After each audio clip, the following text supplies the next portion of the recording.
दफा का जिक्र है। समंदर के किनारे जापान का एक छोटा सा गांव था।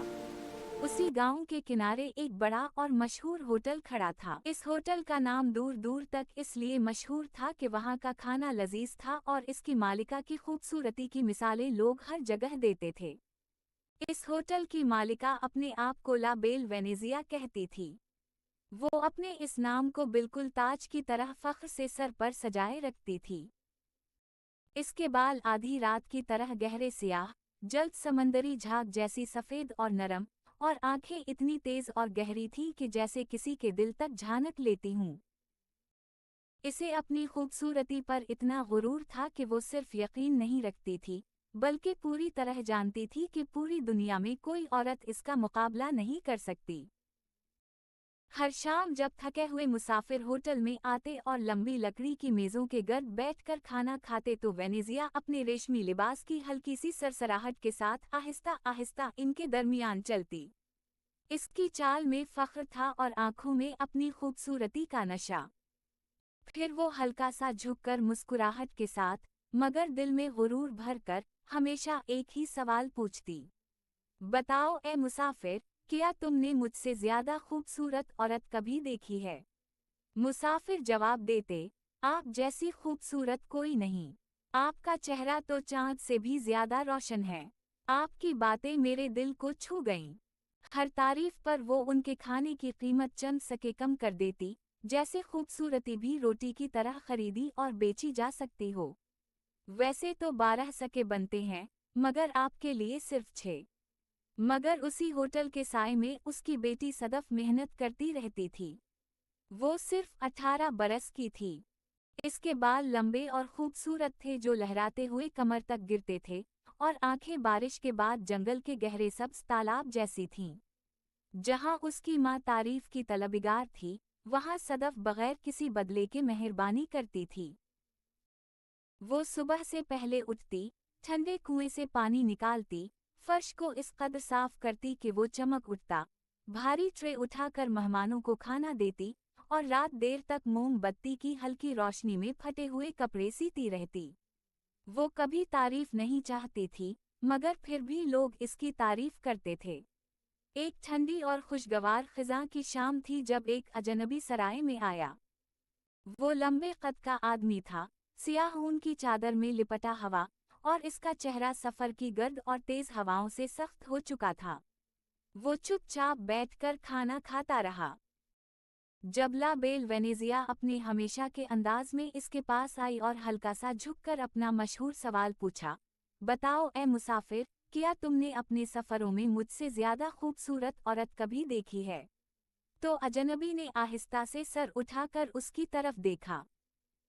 वो चंद लम्हों के लिए खामोश हो गया, फिर इसकी नज़र आहिस्ता आहिस्ता कमरे के दूसरे कोने की तरफ फिसल गई, जहां सदफ किचन के दरवाजे के पास चुपचाप बर्तन जुमा कर रही थी। अजनबी ने सीधा जवाब दिया, हाँ, देखी है।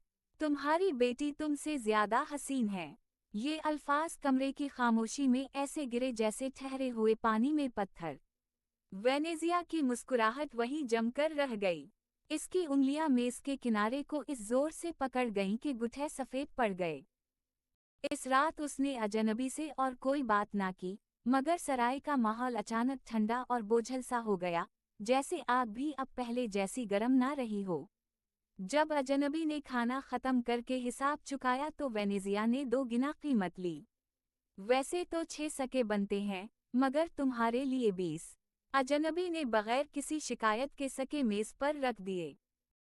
उसी शाम मालिका ने अस्तबल के लड़के को बुलाया, समंदर के किनारे जाओ, वहां एक छोटी मगर अच्छी तरह बंद झोपड़ी बनाओ, ऐसी कि बस एक तंग सा सुराख हो जिससे थोड़ी सी रोशनी अंदर आ सके। जब वो तैयार हो जाए तो मेरी बेटी को उसके अंदर बंद कर देना। सुबह होते ही नौकर ने पत्थर पर पत्थर रखकर कैदखाने की दीवार बनाई और लकड़ी के तख्ते केलों से ठोक दिए। जब पनाहगाह तैयार हो गई तो वो सदफ को ढूंढने गया और इसे घसीटकर समंदर की तरफ ले गया। सदफ ने मुज़ाहमत की, चीखी और रोई, छोड़ दो मुझे, कहाँ ले जा रहे हो? मगर उसने जबरदस्ती उसे अंदर धकेल दिया और दरवाज़ा बंद कर दिया। वो कुछ लम्हे दरवाजे के पीछे खामोश खड़ा रहा, फिर बगैर कुछ कहे वहां से चला गया। इस दिन के बाद सदफ वहीं कैद रही, समंदर की लहरों के सामने। वो सुबह से रात तक समंदर की गरज सुनती रहती, मगर किसी जिंदा इंसान को कभी ना देखती। सिर्फ अस्तबल का लाम अस्तबल का लड़का रोज आता, जो चुपके से उसे थोड़ी सी ग़िज़ा देता, सूखी रोटी का एक टुकड़ा और पानी का मटका। कभी कभी रहम आ जाता तो वो पिंसल, नोट बकस या सिलाई का सामान भी ले आता, मगर सदफ अक्सर इन तोहफों से इनकार कर देती, क्योंकि वो इससे नाराज थी। उसी ने उसे कैद किया था और इससे भी बढ़कर उसने अपनी माँ की मर्जी मानी थी। फिर भी कुदरत का जादू अपना असर दिखाता रहा। अंधेरों और आंसुओं के बावजूद सदफ हर गुजरते दिन के साथ और ज्यादा खूबसूरत होती गई। एक शाम एक और अजनबी समंदर के किनारे से गुजरा। चांदनी रात में इसकी नज़र एक अजीब सी झोंपड़ी पर पड़ी जो बिल्कुल डब्बे की तरह बंद थी। तजस्सुस में वो घोड़े से उतरा और इस तंग सुराख से अंदर झांका। मध्यम रोशनी में उसने सदफ का चेहरा देखा, इतना पाक और हसीन मंजर कि उसका दिल ठहर सा गया। एक अनजाना सा खौफ इस पर तारी हवा और वो पीछे हट गया, घोड़े पर सवार होकर तेजी से वहां से चला गया। नेक्स्ट वीडियो में मिलते हैं। Part 2 coming soon. वीडियो पसंद आए तो चैनल को सब्सक्राइब करें, लाइक और शेयर जरूर करें।